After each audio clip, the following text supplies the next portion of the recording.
It is a double shot pay-per-view preview. Welcome into Squared Circle Radio. We are on the air. Thank you so much for making us your wrestling podcast of choice to get your wrestling fix this week. We appreciate it so much. There are so many wrestling podcasts out there. You have chosen us. We can't thank you enough. Who's us? Well, I'm your phenomenal host, Mr. Podcasting Chris Belcher. That is the young buck, Mr. Andy York.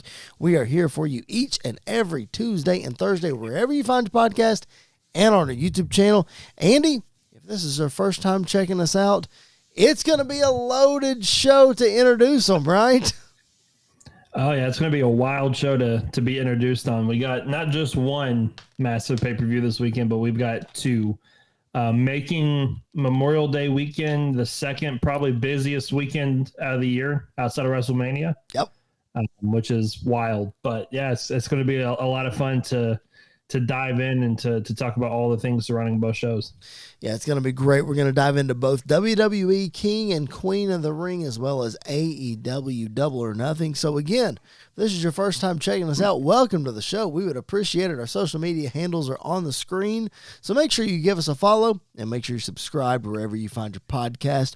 Before we get into King and Queen of the Ring, want to send a quick congratulations out to the Code Colby Carter, the first CCW Tennessee heavyweight champion. We had him on our show last week, a fantastic conversation. If you missed it, go back and listen to it. We talk new school, we talk old school, we talk about how Colby got into the business. He is just barely 2 years into learning this. He's already taken the Middle Tennessee area and more by storm, and he proves it by winning his second championship in CCW. It's a lot of fun when they run Nashville. August the 24th is the next show at the Texas Troubadour Theater. So if you're in the Nashville area, you need to come check it out. Andy, you haven't been to a show at the Troubadour yet, but you have been to several CCW shows. But I'm telling you, you can attest to this, man. The crowds at CCW just eat this stuff up. It is so much fun. Oh yeah, the CCW crowd is a wild crowd. It's not a independent show where fans go and just sit on their hands and watch professional wrestling. They are an active part of the show every single time, and so it's a lot of fun. I need to get back out and go to a show here pretty soon, and I've got it booked for the August date, so we'll see if I can make it or not. But if you're in the Nashville area. Even if you're in like the Middle Tennessee area, even like Chattanooga area. Just make it a weekend. It's fine. Make it a weekend. Who doesn't want to come to Nashville, watch a little CCW? It's a great time. It's a lot of fun. And remind me to tell you, speaking of crowd interactions, what our buddy Mr. Stevens did on Saturday night. I forgot to tell you. Just remind me. In any event, I won't say any more about that. Just know that CCW and Nashville, we're not just blowing smoke. I do have an inside track. I'm not going to tell you guys any more about that. But what I will say is that CCW is doing some big things in Nashville, and big things are coming. Just if you're not plugged in yet and you're in the Nashville area, do yourself a favor and get plugged in. That's Coastal Championship Wrestling. Make sure you do that. All right, King and Queen of the Ring. Let's get to it, Andy. Before we get to the card, we have to address an issue that has been popping up ever since WrestleMania, and it keeps building and it keeps building. Of course, I'm talking about the Uncle Howdy teases, because it was a couple of QR codes ago. I can't remember exactly which one. But there was a couple of QR codes ago where we saw the date, 5/25/24. When is that date? This Saturday, King and Queen of the Ring. And if I'm not mistaken, it's also Bo Dallas's birthday. So, I believe so, yeah. We have, you believe so? Okay, cool. We've hinted at this. I think it was last week that we hinted, maybe it was the week before that we hinted at this. And you're pretty vocal about not wanting it to happen this weekend. But, Andy, like we had the 55-minute Twitch stream this past week, which unpacked a whole lot of stuff. Commentary is now mentioning these QR codes for the first time ever. Andy, you got to think, if it's not this Saturday, man, we're getting close to something, or they wouldn't start talking about it as much as they have. Oh, absolutely. I'm in the camp now of it's like 99% chance he probably shows up Saturday. Yeah. And I think probably the Wyatt Six show up with him. I think the whole faction is there. I think we get a glimpse of everybody. If it's not then I think we really start to maybe not get the entire faction, but the Raw after we start to see teases, or we start to see the appearance of a Dexter Lumis or a Rowan or somebody like that. And then we start to build to that at some point as well. But yeah, listen, that Twitch stream on Thursday was the wildest thing I have seen WWE do in a long, long, long time. Yeah. I was fully expecting it to be like a 15 to 20 minute thing at the most. Yeah. It was basically an hour long. Yep. And it was creepy. It was entertaining. I mean, it was absolutely amazing what they were able to do in that hour. So I'll say this. I was excited about it like the last couple of weeks, but the past week with the QR codes and the Twitch stream and everything that's kind of been building, I am very excited to see. I'm very optimistic to see what happens with the Wyatt Six faction and the Uncle Howdy faction, because I think there's a chance that Uncle Howdy is not necessarily the leader of the group. I think there's a chance Alexa Bliss is the leader of it as Sister Abigail, and I think all these parts are playing into that as well. But whatever they've got, I'm very, very excited to see where it goes. Lots to unpack here. I think you're right. If Alexa is sort of playing the role as Sister Abigail, excuse me, it seemed like even when Bray was running rampant, even in the early days of Bray Wyatt, it was like he sort of went by the path of Sister Abigail anyway, without really saying it. It was like Sister Abigail was this being that not necessarily controlled him, but he relied on Sister. Guided him. Yeah. Relied on Sister Abigail a whole lot. So I think that makes sense if that is to happen, because not only does that make Alexa Sister Abigail, but her close tie-in to Bray when Bray was on screen, I guess as the Fiend. It wasn't the last time, but as the Fiend, her close tie-ins with him and all that kind of stuff.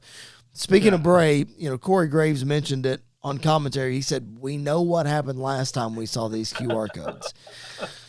So I think we're in for it, man. I think you said it. The Twitch stream was wild. If you have not been keeping up with this like I have, I'm not saying that I've been ignoring it, but I don't dive into it as much as Andy does. Sam Roberts did a fantastic podcast this past, I think it was this past Friday is when it dropped, of just laying the whole thing out and explaining it to you, going through the Twitch stream and all that. Go back and listen to Sam Roberts' podcast. That'll really get you caught up. That's what I did. Really get you caught up on what's happening, get you interested in it. Here's what I'll say about this. I think you're spot on. If they all six don't show up this Saturday, we start seeing one by one. Yep. But what I don't want to happen, Sam Roberts brought this up on his podcast on Monday. I do not want them to feud with Cody Rhodes. No. Please, no. For the love of everything that is good, I know that Cody is the ultimate babyface, and you want this to be diabolical, evil, and all that, so you're pitting the biggest evil against the biggest babyface. But please, for the love of everything that's good, do not do this to Cody Rhodes. No, I think, honestly, the first thing that kind of comes to mind as a potential target for the Wyatt Six is Braun Strowman. Absolutely. I think that kind of writes itself. But if you don't want to do a big guy right away, you want to do a baby face. I wouldn't do Cody. I also wouldn't do Jay. No. I mean, you could do like a Ricochet if you wanted to, but it looks like Ricochet got his feud tonight, which I'm very excited about that. But I don't know who else. I mean, you could always go after LA Knight. We're talking about Raw. They could be on SmackDown. Yeah. And we could revisit Bray's first feud back by going after LA Knight. I don't know. That's and this sounds horrible, but that was always the thing with Bray too, is the character. I was always so fascinated by the backstory and the character of Bray. Mm-hmm. But it's not the fact that I was excited about who the people he was feuding with and the stories he was going to tell. I was just fascinated by the Bray Wyatt character. I feel like the same's kind of true about the Wyatt Sixes. I'm very fascinated by the faction. I don't know how fascinated I'll be by the feuds themselves that they're going to go into potentially. Well, it's almost like, I know this is the wrestling business, but it's also the sports entertainment business. So as you're going through that, the first thought that comes to my mind is like, I would almost rather see them not wrestle at all. Yeah, I would rather see them tell a story, be creepy, like invade on people and be in a feud with people, but never actually get in the ring with the bell and win or lose any of that. Just tell a story and just kind of be there until you need it to, like until the feud called for it. Like an example, like the Bray Wyatt Daniel Bryan story when Daniel Bryan joined the Wyatt family and everything like that. Like that was, you needed to have Bray Wyatt and Daniel Bryan go at it at some point. Mm-hmm. That made total sense. I think with this group. Oh, that could be interesting. Hold that thought real quick. I think that could be interesting if you look at it from that way. Maybe the Wyatt, because I was sitting here thinking about the Wyatt Six, and we've heard rumors of Alexa and Joe Gacy and blah, blah, blah, whatever. I think it would be really interesting if the only people that we knew in the group was Uncle Howdy, Alexa, and maybe let's just say Eric Rowan, because that makes the most sense. That's the only three that we get. And then they recruit the other three. And then the other three, like people that are currently on TV. And then those three are the ones that actually do the wrestling. And the rest of them are just like hands off, puppet masters or whatever. I think that could be an interesting way to go. Yeah. And then the only way they get to, your Uncle Howdys and your Rowans and things is by going through the Wyatt Six, and then they have to finally get into the ring with Uncle Howdy or whatever the case is. I think something like that's very interesting. And I think you can tell some very fascinating stories like that. I will say, I think it's pointing, the rumored names of like Joe Gacy. I think Joe Gacy would be a fantastic choice to this because I'm just fascinated by the Joe Gacy character anyway. Sure. I think the Twitch stream showed very heavily of Dexter Lumis because the only way he communicated was by drawing. And that's all we saw in that entire Twitch stream was the writings and the drawings and things like that. So I think it's pointing one that's great. Kind of heavily as well. So, and plus I saw a picture of him where he's like grown a beard and long hair now and everything else. So I think he's kind of playing into that role. I don't know. I'll say this: the storytelling I'm very, very excited about. When it comes to in-ring work, I'm like the match. It's one of the few times in wrestling where the story and the feuds are great. I don't necessarily care about the wrestling match at the end. That's kind of the thing with Bray. Because, like I said, I think it was last week. Like I said, at the end of the day, it's still Bo Dallas. Well, I'm not saying he's bad. I'm just right, and it's difficult with that kind of character to. The thing with the Fiend was he should go out there and just kill whoever's in the ring with because he's a monster. Like he's an actual horror monster. He should go out there and kill them. And if Finn Balor gets a little offense in and then like beats him, it's like you take away that entire mystique around him as well. So it's a very, very difficult thing to handle, which makes the Undertaker character such a wild success because he could have easily fallen into this trap, but didn't. So I'm very curious to see what takes place with the Uncle Howdy family. We will have to see. We don't know. We'll have to see, man. I'm excited to see what they do with it. Again, let's tell some fun stories. It seems like that's what they're doing. We mentioned Cody Rhodes a minute ago. Let's kick off this King and Queen of the Ring preview with the WWE Championship match. Cody Rhodes and Logan Paul. We said it last week. We were real iffy about how they were going to get themselves out of this. And, man, they got themselves out of it in a tremendous heel way. I'm surprised that more heels don't bring lawyers to contract signings. Let's be honest. Because that was a fantastic way to get out of it, man. And now we're just for the WWE Championship. It's the main event of the show. Okay, Logan Paul can put up a great fight, but in the end, Cody Rhodes can get it done, and we'll all be happy. The only thing I'll say. Oh no! See, I was the one skeptical last week, and now you're skeptical. The only thing that makes me nervous is how much they brought up Jake Paul. I mean, he might be there, yeah. And I feel like if he's there in any capacity and causes Logan to win, and now we get the Paul brothers heel faction group and WWE and everything else, that's the only thing that's causing me a little concern. I think even if Jake Paul gets involved, Cody's still winning. Yep. And they also didn't rule out a future United States Championship match. Because at the end, Cody held up that U.S. title and then threw it at him. So I'm glad we're not doing belt for belt, but I don't know. I will say this. I heard somebody, I don't remember who said it, but I heard somebody else say it. This is the perfect Saudi Arabia match for the champion is Logan Paul. Well, like we saw with Roman. Yeah. We're seeing it with Cody. Just throw Logan Paul out there. It's a good match in front of a crowd. We come back and we're off and running on something else. I may be giving you, I don't want to say an impossible question here, but is this going to be Logan Paul's best match that he's had yet? I don't know. The Seth one at WrestleMania 39 was really good. The Roman one at the Saudi show was really good. Is that one the best, you think? The Roman one? Probably. Yeah. I see. I think so too. The Seth one was really good too. Like the Seth one was really good, but I think the storytelling in Roman kind of pushed that one up another level. I tell you what, though, this might be unfair because it's not 1-on-1, but that triple threat match at WrestleMania was a barn burner. Yeah. With KO and Randy the Orton. Elimination Chamber this year that he was in, and the Money in the Bank match that he was in. Like Logan Paul's put in really good spots here recently. So I think this will be.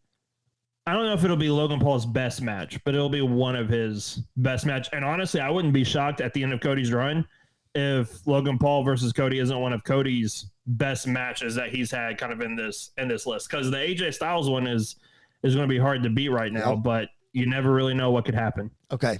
I'm going to ask you this. Again, another impossible question, but it came up as I was listening to Sam Roberts earlier today because he was talking about Cody and Logan Paul. He didn't bring this up, but it came to mind. We talk about how Logan Paul has really picked this business up so quickly. He's really only been in it for 2+ years now. And he's had some incredible matches. He's headlined with Roman. We just listed a bunch of guys that he's wrestled. The only other person that I can think of that people talk about in the same vein as we're talking about Logan Paul is how quickly Kurt Angle picked up the wrestling business and how quickly he took to what it was doing and how much of a natural he was. I'm not asking you to say is Logan Paul better than Kurt Angle, but do you see the comparison of we haven't seen somebody probably since Kurt Angle that has picked this up as fast, if not faster, than Logan Paul? Yeah. I don't know. That's a hard one because, Angle's one of those guys that was just ridiculous, the things that he was able to do as quickly as he was, which, Logan Paul is the same way. I think the thing that's crazy about Angle is, well, yes, he comes from a wrestling background, obviously not a professional wrestling background, but it comes from a wrestling background. Right. The things he was able to do and pick up on quickly was amazing. I think the thing with Logan is already more athletic. Yep. And and the thing is, they both came up in very different times in wrestling. Sure. And so I think that plays a factor. I don't know if I'm ready to say he's picked it up quicker than Angle. Right. But he has. He's picked it up really, really quickly to the point where even his worst match is still oh, it was fun. That was a fun match to sit through and watch. So I get the comparison. I get what you're saying. I'm not ready to bite that bullet yet. that's a big one to take off. But yeah, I can see the comparisons. I would give Angle the advantage more than Paul right now, and that may just be with rose tinted glasses because he's Kurt Angle. Sure. And a lot of wrestling fans can give me flack for this. In fact, at Chris Belcher 24 is where you can hit me on social media. I'm not as big of a Kurt Angle fan as a lot of people are. I obviously respect what he's been able to do in the business. He's put on some stellar matches. I'm not saying I don't like Kurt Angle. I just don't think of him as fondly as everybody else does, which to each his own. I'm not, hating on him, but maybe that's where some of my, hey, do you think Logan Paul's better? No, I don't know. But I don't hold Kurt Angle as high as everybody else does. That's just me, though. All right, let's move on to the women's world title match. Becky Lynch and Liv Morgan.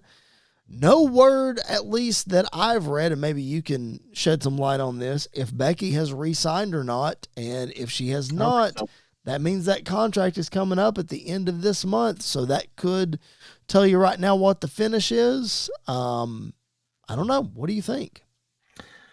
The only thing I know is Becky holds all the cards right now, because I think by the end of wherever she signs, she's going to be the highest paid female professional wrestler of all time. I don't think that goes away anytime soon. I would be shocked if she goes to AEW, and I don't think there's a chance she goes to AEW. I think Triple H and company realize how important she is, not just to like women's wrestling, but specifically WWE. Yep. I think she is impossible to let go. And so whatever you offer, she basically is the kind where you just slide the blank check to her and say, whatever number you want, write it down. We'll give it to you. Yep. Because I think she absolutely deserves it. I think she's going to take more days off. She's going to work fewer dates. That's totally fine. But whatever it takes to get her to stay, you do to get her to stay. I honestly think she walks away without a deal, like right now. Like maybe she takes like 6 months off or something and is not signed anywhere. Maybe she pops up at an indie show here and there, not to wrestle, but just like, pops up or what have you. Right. But I don't expect her to wrestle with any other company. She might do like a one-off or something in Japan, but we also know that WWE has more of a working relationship with Japan now, so that could fall, even TNA, or even so that could fall under the WWE umbrella. But no, like I think it was I don't remember if it was Ariel Helwani or Chris Van Vliet that she was on with before WrestleMania. They were asking her about her contract status, and she said, "This is not my last WrestleMania." So I don't think she's going anywhere. But at the same time, it is a thing. But I also don't blame her for playing the competition against each other to get the highest bid out of anybody. Because honestly, we saw Randy Orton do the same thing. He was like, I may go over here to this AEW company for a little bit. And Vince and company was like, no, here's a crap ton of money for you to stay. And I don't blame them for using... Wrestling is hot right now, and use that to your advantage to make as much money as you can, because they really deserve it. Is it Liv's moment already? We talked about her feuding with Rhea. We sort of talked about Becky being the pivot because Rhea's hurt. All signs pointed to, okay, Liv's taking the title off of Becky because it makes sense for that story. We were going to try to get the title on Liv anyway. Here's an easy way to do it. Is it time this weekend? I don't know. I don't know if I want Liv to take the title off Becky or if I want Liv to take the title off Rhea. I think that's the question that you kind of have to ask yourself is who do you want Liv to take the title off of? I think there's money in Becky being champion and Rhea coming back and taking the title off Becky, and Rhea being like the one person Becky just can't beat. Right. But then on the flip side, have Liv Morgan beat Rhea and have Liv, for one reason or another, maybe it's mind games or whatever, be the one person that Rhea can't beat. Right. And so it's kind of this like trickle down effect that you could build maybe possibly to WrestleMania 41, a triple threat between Rhea, Liv, and Becky for the title. Yeah. So I think there's a lot of ways they can go. If I'm a betting man, which I'm not, I would probably say they're going to put the title on Liv. Right. Just because of the Becky contract stuff. It's safe to have the title on the person that's going to be there Monday than the person that might not be there Monday. Right. That's very true. So I would not be shocked to see Liv walk out with the title. 3 championship matches on this King and Queen of the Ring tournament show. Sami Zayn defends the Intercontinental Championship against Big Bronson Reed and Chad Gable in a triple threat match. Man, I know Sammy and Chad wrestled on Raw tonight, and I know they had a fantastic match several weeks back after WrestleMania, and Bronson Reed can do things that a man his size should not be able to do. But having said all that, I'm just not really that excited for this match, if I'm being honest. What do you think? Yeah. I think this would be better if it was just Sammy and Chad. But I think Bronson's in there to eat the pin, so Chad doesn't have to. Oh, fair enough. Yet. Okay. So I think it's to keep Chad strong. Plus, it gives Sammy a big win over a big guy like Bronson Reed by himself. I don't know if you saw this tonight or not, but after the match, the crowd started doing the "You Suck" chant to Chad Gable's song at him in the same way they used to do it to Kurt Angle. So, I mean, that basically just almost solidified Chad Gable as this generation's Kurt Angle, which we have been saying for literal years now, and it's finally starting to come into to fruition. The match tonight was awesome. I think the match itself going into it is not a lot, but I think it's going to be one of those where, like, okay, that was a really good Intercontinental Championship match. When I think of an Intercontinental Championship 3-way, that's the kind of match I'm thinking of at the end of the day. So I expect big things from them, at least in ring wise, and probably more than likely a Sami Zayn retention heading into SummerSlam, where Chad Gable probably wins it then in a one-on-one. Well, yeah, like with all of these WWE PLEs that have on 5-match cards or, whatever, some of them were like, okay, like it's a cookie cutter show. Like there's really not a whole lot there or whatever. And then they surprise us. Some random match like a Rhea Ripley versus Zelina Vega at Backlash in Puerto Rico is like, wait a minute. Like that was awesome. That was so much fun, and not taking anything away from Rhea and Zelina. I'm just saying there's a lot of matches that we don't put a lot of stock in. This being one of them right here, just like you said, might not be excited about it right now, but when that bell rings on Saturday, let's go. Yeah, it could be a lot of fun.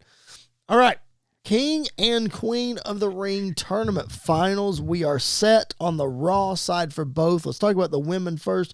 Lyra Valkyria getting the win over Io Sky on Monday Night Raw. She will face either Nia Jax or Bianca Belair. That will be decided this Friday on SmackDown, the day before the tournament final. Who's your SmackDown pick, and what are your thoughts on Lyra defeating Io in the semifinals? Yeah, that one shocked me a lot. I think it shows that they have a lot of high hopes for Lyra, which I think absolutely, she's really, really good. For the SmackDown side, I don't know. Honestly, I got to tell you, probably Britt. I'm looking at a picture over here of AEW, and so that the first thing that popped in my mind. Bianca is probably the favorite going into that, and probably the story is telling, probably causing some more tension between her and Jade as things start to go along, whatever the case is. Sure. I hated the finish to Jade and Nia. Yep. Her first loss comes at a DQ like that. Yep. That to me makes zero sense. I think you could have done Bianca and Nia, then tell this whole story, but have Jade be the one to go through to the finals and win, and have Bianca be the one to get disqualified, because that's not going to hurt her. Right. But for Jade's first loss to come like that, it was a stupid decision, I think, and always around it. Honestly, like, I thought about this last week whenever she faced Piper Niven. Not taking anything away from Piper Niven, but let's realize that aside from that squash match the night after WrestleMania when she beat Chelsea Green, that was Jade's first singles match on WWE television. Yep. I'm, again, not taking anything away from Piper, but was that really the right move to put her in the tournament to begin with? Yeah, I mean, I have the same question about Ilya Dragunov, to be completely honest with you. Yeah, for I sure. think you put Braun Breaker in that spot instead of Ilya and let him kind of go through this, because Jey Uso beating Braun Breaker is one thing. I think teasing Ilya and Gunther, I'm not going to get off that anytime soon, because Well, they you also had it right there. but they teased Jade and Bianca too, and they didn't give us that either. Exactly. Yeah. You So know? I think that's kind of the point of it. And I know Yeah. we're getting to it at some point, but sometimes I just want my cake now, and I want Gunther Ilya now. But like the King and Queen of the Ring this year has been awesome. Like absolutely awesome. It's been better than any of the King of the Rings in a long time. Right. It's probably the best Queen of the Ring tournament of all time, because they haven't had that many. Sure. Just these little things, that nitpicks of like the Jade Nia situation and the Ilya Jade situation, simple fixes. But I don't know. I think this is a Bianca Lyra finish. And honestly, if you're getting her to the final, Yep. have her win. Have her win it. Lyra Valkyria win and make her Queen of the Ring, and have her kind of go forward from there, especially if Liv wins the women's title. I mean, they are already starting to have history together on TV. Yep. That's your next few kind of going forward. I can see that happening for sure. Yeah, I don't think having Nia Jax against Lyra Valkyria, I mean, of course you want the David versus Goliath kind of thing, but at this point, I don't think it's believable for Lyra to beat Nia. No. So I would go Bianca.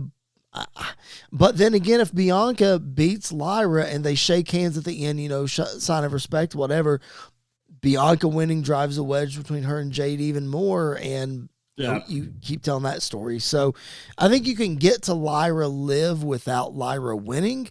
But man, if Lyra does win, that's icing on the cake. And we've seen in previous iterations of the King of the Ring tournament that the winner is the number one contender and gets a shot. So you could apply that stipulation here as well. It would make sense if you do that for the men, because Gunther defeated Jey Uso on Monday Night Raw to punch his ticket to face either Randy Orton or Tama Tonga. Okay, there's a lot to break down here, so let's try to separate this real quick. Okay. Let's talk about Orton and Tama Tonga first, and then we'll talk about Gunther, because, again, a lot to talk about both ways. I originally said it's got to be Jey Uso versus Tama Tonga. Like, that makes the most sense. And then I thought, well, Gunther versus Randy Orton would be a lot of fun too. Let's think about this, though. If we're building this bloodline up to be this vicious, evil kind of thing, can Tama Tonga eat a loss here to Randy Orton? It depends on how it happens. I don't think, which is weird to say, I don't think whoever wins this match is not winning it clean. I think if Tama Tonga wins, it's because Solo and Tangaloa got involved. I think if Randy wins, it's because Kevin Owens got involved. Sure. And stuns whoever, maybe the referee's down, stuns Tama Tonga, RKO. Right. We go forward from there. LA Knight could get back involved. Potentially, yeah. So we get Gunther versus Randy Orton in the final. I'm like you. I thought after Jey beat Ilya, I thought we're doing a bloodline final, because to me, honestly, that probably made the most sense. Is if we're going to tell this story, potentially do something big at SummerSlam, you can definitely plant the seeds here of having Jey be King of the Ring. Possibly Tama Tonga being King of the Ring right away would be a big boost to him as well. But I honestly, right now, I'm sticking to this being Gunther versus Randy Orton, more than Gunther versus Tama Tonga. If it, man, yeah. Do you think that, because we saw this past week that Rikishi, I guess, sent something out about prayers for Jimmy Uso. We know that Jimmy's been hurt. I don't know if it was kayfabe or actually real. Do you think if it is actually real, that maybe that slowed them down and maybe they had to pivot, and possibly maybe Jey was the pick and Jimmy was going to return and whatever? I don't know. Possibly. Yeah. I mean, to me, if it was Jey Tama Tonga, one of the two things was happening. Either Jimmy was coming out or Jacob Fatu was showing up. Like, it was one of the two things was absolutely happening. Which the reports about Jacob Fatu, I don't know if you've heard any of the reports Mm-mm. about why they haven't, he's signed, but they haven't debuted him, is because they're afraid he's going to Oh overshadow yeah, Solo, I saw that. Yeah. which I kind of get that because I don't know if you've, how much of Jacob Fatu's work you've seen. The dude is a menace. Oh yeah, he's athletic as he can be too, throwing moonsaults and all this other crazy stuff. Yeah. So I that's just, I don't know how long they're going to hold the Jacob card. They may hold it until Roman shows up and he's part of the group that beats him down. I don't know what they're going to do. The longer they hold it, I feel like the worse it's going to be because people are itching for it. You know what I mean? Yeah. So yeah, I don't know. I'm with you though.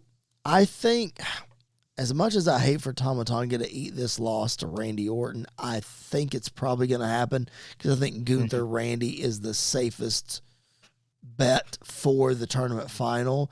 I just can't see Gunther and Tama Tonga in a final. I think Sam Roberts said it on his podcast. The result of Raw will really tell us where they're going on SmackDown. So I feel like we're going to get Gunther Randy Orton, which will be a lot of fun and a true like King of the Ring final. Great match. And then to solidify Gunther as possibly the number one contender for Damian Priest. Or Randy wins it because it's a title he's never had, and we go Randy Cody. Yeah, we could. So okay, let's pick it. Let's run back down the card. Let's pick the show. Let's start with the match right now. King of the Ring final: Gunther versus either Randy Orton or Tama Tonga. Who wins the King of the Ring tournament? He was my pick from the beginning, and I'm sticking to my guns because I want him to have every accomplishment in professional wrestling. I think Gunther is going to win King of the Ring and become number one contender for Damian Priest World Heavyweight Championship and take the title from him. I think it has to be Gunther at this point. You've built him too much. Like you got to just keep going with it. Queen of the Ring. We've got Lyra Valkyria against either Nia Jax or Bianca Belair. Does Raw win both of them? Do we go with the upset? Yeah. You know what? I think I'm going to do it. Okay. I think I'm going to go with Lyra because I think that's a great way to strap the rocket to her, establish her as, hey, we've got a lot of faith in her. She's probably not going to win the world title in her first try, which is fine. Right. But she's a future champion, future probably WrestleMania main eventer, and ride that wave.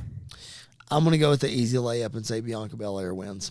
I think that's just a safe pick. I think it's a safe slam dunk pick. I'm going to go with it. We drive that wedge between Bianca and Jade even more and lead to one of the biggest women's matches in WrestleMania history. Yep. I can't believe I just said that as much as I've dogged Jade Cargill for her whole career, but here we are. All right. Sami Zayn, Bronson Reed, Chad Gable, Intercontinental title, triple threat. Who you got? I think Sami Zayn retains, and I think he holds that title for a little bit. I think you're exactly right. Becky Lynch, Liv Morgan, Women's World Championship. I'm going with Liv Morgan. I think it's got to happen. I'm going to go with Becky. Okay. I think Becky wins. I think we do a rematch at Money in the Bank, and Liv gets the win there. Okay. But I'm gonna go with Becky for now. I'm not gonna hate your result. Let's just be honest. All right. Main event, WWE Championship, Cody Rhodes and Logan Paul. I was the one skeptical about this last week. Now you're seemingly skeptical. I'm going to go with the American Nightmare to retain, though. I think with as much stock as they put into Cody, like, good grief, you can't have him lose it now. You got to keep going, right? Last week I said he had like a 0.00001% chance. It's like a 0.00002% chance now. I think Cody Rhodes absolutely. I think Cody Rhodes walks out still champ. I think there's a chance there might be a wonky finish or a disqualification, but sure. I think Cody Rhodes walks out champ. All right, and your final prediction. Does the Wyatt Six or Uncle Howdy show up in some form or fashion? In person, not just QR code, not just video, in person. I'm going to say yes, and I'm going to say they're going to do it very similar to how Bray showed up at the end of Extreme Rules. that the show's about to go off the air. Possibly Cody's on the ramp holding the title in the air. Lights go out. Video starts to play, and we get them showing up. Or at least Uncle Howdy showing up. I don't think we get them in person, but I think we get a very telling video of them either speaking or we see Uncle Howdy on video very clearly pointing to their first target. Yeah. That's the interesting thing is because I don't know who from this show would be their target. Unless it's the safe bet and we go with possibly Bray's most common enemy, Randy Orton. That's what I think too. I think if Randy wins the King of the Ring, like that's a slam dunk spot to do that. Yeah. I think we could. Or possibly he loses and we're backstage and or he's in the ring. Or he's in the ring. Like Gunther lays him out, he's in the ring, boom, lights go out, something. Yeah. All right, great stuff. If you guys are checking us out on our YouTube channel, please make sure you like the video. We would appreciate that very much. It helps us out. Also, subscribing to the channel helps us out a ton. So we would appreciate it. It doesn't cost you anything, but it helps us. Go back and check out our other pay-per-view previews, our pay-per-view reviews. All of the episodes are available in our archives and split up into playlists, and you got trivia and you got live shows and all kinds of fun stuff. Interview with college football personality Josh Pate, as we mentioned earlier. Colby Carter's on the channel. Our buddy Tyler Peters is on the channel. Andy's wife is on the channel. Like everybody, who's who is on our show with more in the works. So again, if you're on our YouTube channel, just stay right here. Click that notifications bell. That way that you know each and every time we upload an episode. We would appreciate that very much. All right. AEW Double or Nothing is also this weekend. You got King and Queen of the Ring on Saturday, Double or Nothing on Sunday, still in its staple weekend as it has been since 2019. Let's go over the card. I'm going to run through the whole card. And I think I read somewhere, Andy, correct me if I'm wrong, because you're the regular AEW watcher here. I sort of pop in and out. I feel like I read somewhere that people were saying that more matches will be added even this week, that this card is not final. Probably. Like there's probably going to be a couple more matches. So they normally have like 10 to 12, I feel like is the sweet spot for these pay-per-views. And it looks like right now, if I'm counting 8 right now. 2, 3, 4, 5, 6, 7. I'm counting 9. So let me run through them real quick. We have Chris Jericho defending the FTW title against the winner of a triple threat match coming up on Dynamite. That'll be Hook, Shibata, and Brian Keith. Winner of that match will face Jericho. You have Orange Cassidy versus Trent Beretta. You have an IWGP World Championship Eliminator match. Takeshita versus the champion Jon Moxley. For the AEW Women's Championship, Serena Deeb will challenge the champ Toni Storm. Timeless Toni Storm. AEW International Championship, Roddy Strong will defend against Will Ospreay. Willow Nightingale defends the TBS Championship against Mercedes Moné, formerly known as Sasha Banks. The Elite, the Young Bucks, Jack Perry, and Okada will take on Bryan Danielson, Darby Allin, and FTR in Anarchy in the Arena. Adam Copeland defends the TNT Championship in a barbed wired steel cage match against Malachi Black. And then for the AEW World Championship, Swerve Strickland defends against Christian Cage. I just ran through a whole loaded card. What's the first thing that pops out to you that you're looking forward to the most? Oh man, I don't know. There's a lot of really good matches on this card. I think that's the thing we always say about AEW is like the stories may not be great, but dadgummit, when the bell rings on these pay-per-views, you can't not watch it because they're fantastic. Honestly, the run he's on right now, the first thing that pops off in my mind is Roderick Strong versus Will Ospreay. Okay, that's fun. I think that's potential match of the night, almost guaranteed match of the night in some ways. Wow. Okay. Because I think the thing is about Will, like everybody knows how good Will Ospreay is, people forget how good Roderick Strong is. Sure. Like, Roddy is amazing when he's in there with the right person. Mm-hmm. And I think some of the backbreaker stuff they're going to do with Will Ospreay is just going to put him over even more. So that one sticks out a lot. And then obviously Jon Moxley versus Takeshita is like right up my alley. It's my kind of match all day long. And so I'm very, very excited for that one. Okay, let me ask you 2 questions on both of those matches. On Moxley and Takeshita, why are they doing an eliminator match on the show? I understand their point of eliminator matches and why they do them, but why put that on a pay-per-view? Why is this not just for the title? Probably to get exposure for the next stateside New Japan show. Okay. Probably Takeshita wins here by the help of Don Callis or something, and then that sets up whatever their next show is here in the States. I forget when it is. Okay. But that probably sets that up, or possibly one of their big shows in Japan. Okay. I think that could set that up there as well. I think basically this is probably the one where they talked about this is the match to help get exposure for New Japan. Okay. At some point. So I think that kind of fits in there. Especially to get Takeshita a massive win over Jon Moxley on AEW helps him in AEW's eyes, but also in New Japan's eyes. For the international title, Roddy and Will Ospreay, you have often talked about how you think that this is an easy trajectory for Will to just go to Wembley at All In and main event it for the AEW Championship. Putting him in this international title match, do you think he wins here and then drops that title before Wembley? Do you think he were to carry that title into Wembley? Or do you think he just loses here? I don't think he just loses. Okay. I don't think he loses clean. Sure. I think if anything, the United Empire, shout out to MCWF. Hey, United Kingdom, not United Kingdom. What are they called? Undisputed Kingdom. That's what they're called. He's had so many undisputed names. Anyways, Undisputed Kingdom. I think there's a chance that they get involved.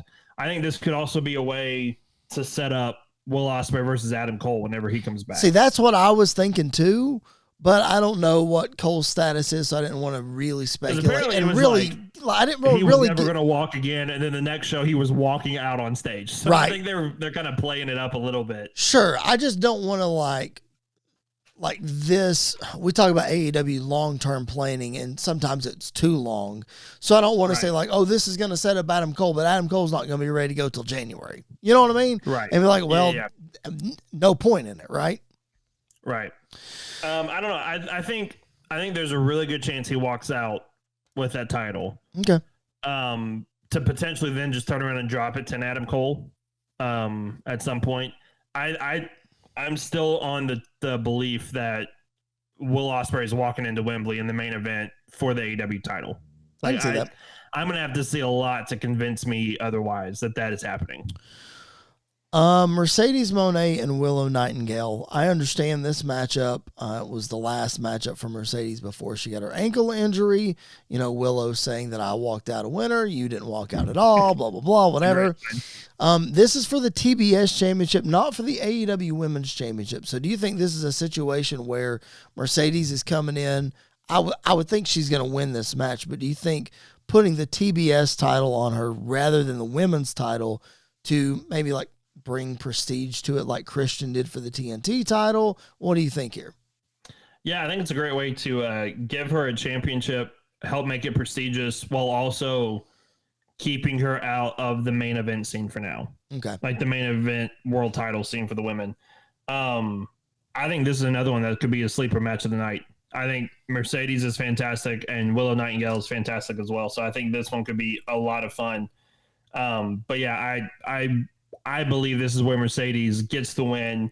She's obviously already fully heel at this point. Yep. I think we get that evil side of Mercedes that we saw in like NXT and a couple other places where she just is diabolical when she wants to be.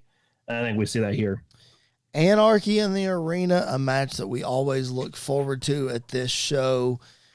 This one's going to be no different. The return of Darby Allin after gruesome pictures on social media of geez, whatever happened to him? I mean, my You goodness. got hit by, was it a bus? I think it was a bus in New York or something crazy like that, and he's already back. Right, the dude is insane. He's psychotic. Bryan Danielson and FTR teaming up against the Elite, the Young Bucks, Jack Perry, and Okada. What are your expectations? Bad question. Expectations for this match is pure mayhem. Shout out to the MCWF. Yes. Thank you. But like, what do we think with this match? Honestly, I have no idea, and I love it. Okay. Like, I don't know who necessarily walks out with the win. I'm leaning the Elite are going to walk out with the win in heelish fashion or whatever. The one thing I'm very disappointed in, and it's circumstance that couldn't help, is that Eddie Kingston got hurt and couldn't be a part of this. Right. Because this is right up Darby Allin's alley. This is right up Eddie Kingston's alley as well. So like, this is perfect for both of them. I'm expecting Darby Allin to do something that we look at and go, was that really necessary? Like the ladder spot in the Sting match? And say no, and I'm going to sit here and say absolutely it was necessary. And I think we're going to see Bryan Danielson do something wild. Like, I think we're going to see him do something absolutely crazy. Him and Okada locking up again in a just all-out brawl. I think it's going to be very fascinating. Yep. The match I'm looking forward to the most, of course, is my boy Adam Copeland, a.k.a. Edge, in a barbed wire steel cage match against Malachi Black. That match, let me just tell you, you talk about match of the night, man. These two guys, they're not going to put on a 5-star classic as far as mat wrestling is concerned. But both of these guys know how to tell a story, and you put a cage match in there with them, man, it's going to be a lot of fun. It's going to be ugly in the most beautiful way possible. Yep. I believe it was on the Chris Van Vliet interview he did like last week or something like that. Yes. Where he said, if you see me do something stupid, just know it was probably my idea. Yes, he said that. Which makes me think something is going to happen wildly in this match. We might get a recreation of the flaming table spot. Like, that was one of the first things that kind of popped in my mind, was that done properly this time. Yes. I don't know. I don't know what to expect. I don't know who's going to walk out the winner, because I feel like Adam Copeland needs the win in some ways to kind of like keep establishing him on AEW TV. But also, like, Malachi Black needs a win. Malachi Black needs a win at some point. Yep. Gotta have This is his first singles match in like over a year, I feel like. Yeah. He doesn't have a lot of them, so he needs a win. I completely agree. As much as I'm an Adam Copeland fan, I think Malachi needs a win here. Swerve and Christian, main event. I fully expect Swerve to win this one. I don't think Christian's winning the AEW championship, just another heel for Swerve to beat, but it still should be pretty interesting. Yeah, I'm very fascinated by what they're doing with Swerve right now, because he's a new babyface, just like turned brand new babyface. Right. And I love when newly turned babyfaces have to pay for their actions that they did as heels. And that is what is happening right now with him and Nick Wayne and everything else. This past week, eating that picture frame to the head, because that's exactly what he did to Nick Wayne. Like, storyline wise, it's not just blood for blood's sake. That makes a lot of sense. Yeah. Like, that is perfect sense. And the thing that Swerve is becoming is this dude who, the more punishment you give him, the happier he is. And that's the kind of like thing that we don't want to change when he's champion. Just because he's world champion, that shouldn't change. Right. And it hasn't so far. So I am very excited to see what they do here. Christian Cage is one of the most diabolical men of all time. And I love it. And I'm very excited to see what they do. All right, my last question about AEW Double or Nothing. We'll get ready to get out of here. What main events the show? I think Swerve Christian does. Okay. Yeah. Okay. Yeah. If that one doesn't, I think it's a heel move that the Bucks pull to make Anarchy in the Arena the last match. That's what I think. It has to. It to me, and I don't watch regularly. I listen to podcasts and I read stuff. I don't watch regularly. But from what I've followed and what I've gathered, the best story is in this Anarchy in the Arena match. Yeah. I think AEW turns full WCW, and Tony Khan shows up at the end of the Anarchy in the Arena and joins match the Elite. and joins the Elite. I think, and that's the way you end the show. Because if that happens, it can't go anywhere else but the end of the show for it to make sense. Oh, absolutely. Absolutely. Yeah, if this main event, something like that is happening. Yes. And honestly, love it. Do it. Please do it. I want you to finally play that character and be a heel. Let's see you do it. Join the Elite. That's just wild if that happens. That's so crazy if that actually happens. I don't often, if you've listened to this podcast for any length of time, you know that I don't often agree with Dave Meltzer. The name, it's like say his name, not Joe Hendry, just gives me the ugh. Did you agree that Cody AJ was 5 stars? I would have put it at like 4, maybe like 4.25, maybe. I don't think it was quite 5, but I love that he gave it 5. That crowd made it a 5 stars. Yeah, absolutely. It was a solid 4. I will say that. I don't think it was 5. But anyway, I did agree with Meltzer. I think it was when they hit Tony with the TK driver or whatever they're calling it now. When they did that, Meltzer said this angle would have been great 2 years ago. Like they're like 2 years too late on it. Yeah. What are your thoughts? Because I tend to agree in the fact that I feel like that's when AEW was its hottest.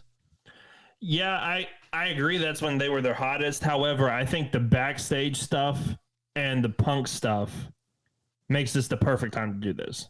Sure, yeah. If you're going to capitalize on that stuff, this is the way to do it. Exactly. Yeah. Because before then, like before 2 years ago, backstage stuff wasn't that bad. Right. Like every once in a while you had Andrade knocking out Sammy Guevara or something like that. But thing is, I'm sure WWE roster doesn't always get along all the time either. That's true, and things happen. So I think this is the right time to pull that trigger because of the Punk stuff. Yep. And I mean, the whole persona that is Tony actually in charge, or is he just everybody's friend? Well, if he joins the Elite, that kind of fits into that even more at the same time. Yep.